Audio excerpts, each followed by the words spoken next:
शरीर की ब्लॉक नसों को, हार्ट की ब्लॉक नसों को केवल 3 महीने में खोल देने वाले इस होम्योपैथिक कॉम्बिनेशन के बारे में आज हम बात करेंगे।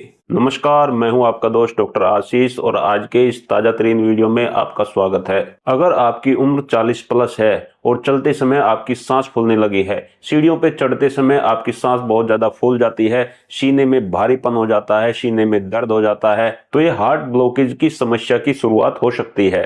ऐसी प्रॉब्लम में जब आप एक डॉक्टर के पास जाते हो तो वो बोलता है कि आपके हार्ट में ब्लॉकेज हो सकता है और उसकी जांच के लिए आप एंजियोग्राफी करा लीजिए। पहले आप एक बार एंजियोग्राफी को समझ लीजिए, एंजियोग्राफी होता क्या है। अब इसको समझ लीजिए, जैसे ये आपकी खून की नली है, ब्लड वेसल है, इसके अंदर डॉक्टर तार डालेगा। ये तार आपकी पैर की नस के अंदर से डाला जाएगा या आपके हाथ की नस के अंदर से डाला जाएगा। अब वो तार आपके शरीर से घूमता हुआ यहां से डालेंगे तो यहां से घूमता हुआ आपके हार्ट तक पहुंचेगा। अब उस कंडीशन में डॉक्टर फोटो खींचेंगे और फोटो खींच के बताएंगे कि आपके हार्ट के अंदर कितना ब्लॉकेज है। 1 नस ब्लॉकेज है या 2 नस ब्लॉकेज है, 80% ब्लॉकेज है, 90% ब्लॉकेज है या 100% ब्लॉकेज हो चुका है। लेकिन जब ये तार आपकी खून की नली के अंदर घुसाया जाएगा पैर के रास्ते से, तो ये खून की नली की अंदरूनी परत को चीरता हुआ, उसे फाड़ता हुआ आपके दिल तक पहुंचेगा। आपकी ब्लड वेसल के अंदर जो छोटे छोटे ब्लॉकेज होते हैं,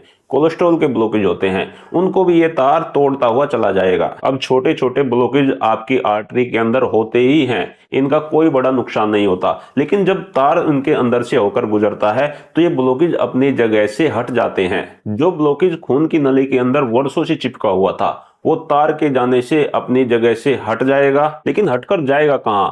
वहीं पर खून की नलियों में ही दौड़ता रहेगा। हमारे शरीर का जो ब्लड सर्कुलेशन है, एक बार वो ब्लॉकेज आपके हार्ट में जाएगा, फिर पूरे शरीर में जाएगा, मस्तिष्क में भी जाएगा। अब खतरा ये रहता है एंजियोग्राफी के बाद में जो छोटे छोटे ब्लॉकेज तार से निकल जाते हैं वो आपके ब्लड सर्कुलेशन में ही घूमते रहते हैं। ये ब्लॉकेज अगर आपके ब्रेन में अटक गया तो आपको ब्रेन स्ट्रोक हो सकता है। ये ब्लॉकेज यदि आपकी किडनी में अटक गया तो आपकी किडनी फेल हो सकती है। इसलिए मैं आपसे बोलना चाहता हूं कि एंजियोग्राफी कराने से ब्रेन स्ट्रोक का खतरा बढ़ जाता है, किडनी फेलियर का खतरा बढ़ जाता है। अब जब किसी पेशेंट की एंजियोग्राफी हो रही होती है तो डॉक्टर बोलता है कि अभी साथ के साथ आप एंजियोप्लास्टी भी करा लो, क्योंकि एंजियोप्लास्टी के लिए स्टेंट डालने के लिए पहले तो बताएंगे नहीं। अब साथ साथ जब मरीज घबरा हुआ है, उसके रिश्तेदार घबराए हुए हैं, डॉक्टर ने बोला है कि 90% ब्लॉकेज है या 80% ब्लॉकेज है, तो वे ऐसे में तुरंत निर्णय नहीं ले पाते और स्टंट डाल दिया जाता है। इसलिए मैं कभी भी एंजियोग्राफी की सलाह नहीं देता हूं।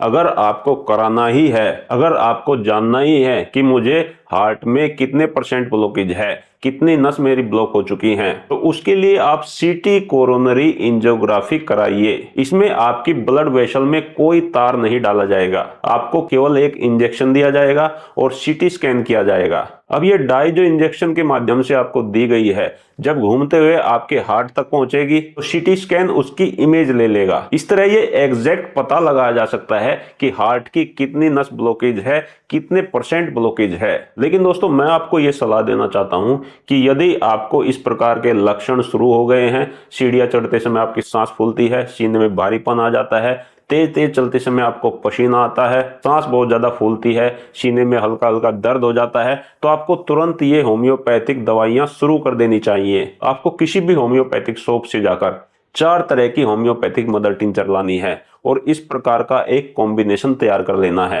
अब मैं आपको बताऊंगा कि ये 4 होम्योपैथिक दवाइयां कौन कौन सी हैं और इनकी क्या उपयोगिता है। तो इस होम्योपैथिक कॉम्बिनेशन के अंदर जो पहली दवाई मिलाई गई है, इसका नाम है क्रेटेगस ऑक्सी मदर टिंचर। ये हृदय की पंपिंग क्षमता को प्राकृतिक रूप से ठीक करती है, हार्ट की मांसपेशियों को ऑक्सीजन की सप्लाई बढ़ाकर हार्ट को मजबूत बनाती है, जिससे वीकनेस में आपको 3 से 4 दिन में ही फायदा नजर आने लगता है। क्रेटिगस शरीर में ट्राइग्लिसराइड और कोलेस्ट्रॉल के लेवल को कम करने के लिए प्रयोग की जाती है। इसका प्रयोग करने से हार्ट रेट ठीक होता है, बीपी नॉर्मल रहता है, इसलिए इस दवाई को होम्योपैथिक हार्ट टॉनिक के नाम से जाना जाता है।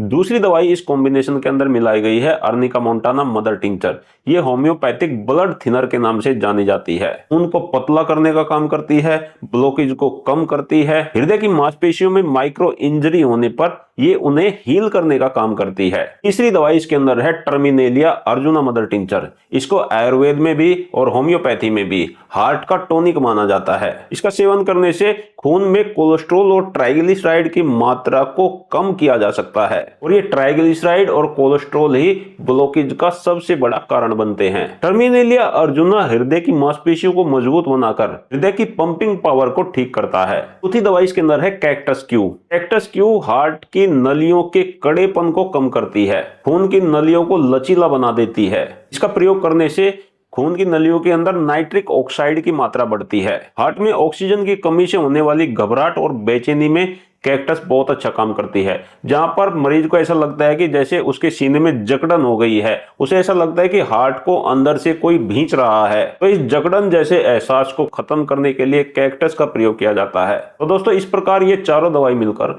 आपके हार्ट के लिए अमृत का काम करती हैं। इनका प्रयोग करने से आपके हार्ट के अंदर जो ब्लॉकेज है वो धीरे धीरे करके कम होना शुरू हो जाता है। इसका प्रयोग करने से आपके हार्ट की मांसपेशियों को ताकत भी मिलती है और इसका प्रयोग करने से आपके हार्ट के अंदर ब्लड सर्कुलेशन सुधरता है। तो यदि आप अपने कोलेस्ट्रॉल, ट्राइग्लिसराइड को कम करना चाहते हैं, यदि आप हाई बीपी को कम करना चाहते हैं और यदि आप अपने हार्ट को मजबूत बनाना चाहते हैं, तो आपको तुरंत इस कॉम्बिनेशन का सेवन शुरू कर देना चाहिए। दोस्तों, इस कॉम्बिनेशन की खास बात यह है कि आप इसे अपनी दूसरी दवाइयों के साथ साथ भी इस्तेमाल कर सकते हैं। अगर आप अपने हार्ट के लिए कोई दवाई खा रहे हैं, अंग्रेजी दवाई खा रहे हैं, आयुर्वेदिक दवाई खा रहे हैं या दूसरी कोई दवाई खा रहे हैं, उसके साथ साथ भी आप इस कॉम्बिनेशन को इस्तेमाल कर सकते हैं। आपको करना क्या है, इन चारों दवाइयों को किसी होम्योपैथिक चिकित्सक के पास से लेकर आइए, इन्हें चारों को एक जगह मिला लीजिए और इस कॉम्बिनेशन की 20 से 25 बूंदे आधे कप गुनगुने पानी में डाल के दिन में 3 बार पीना शुरू कीजिए। जो हार्ट पेशेंट हैं उन्हें सर्दियों में ये बहुत ज्यादा फायदेमंद साबित होगी।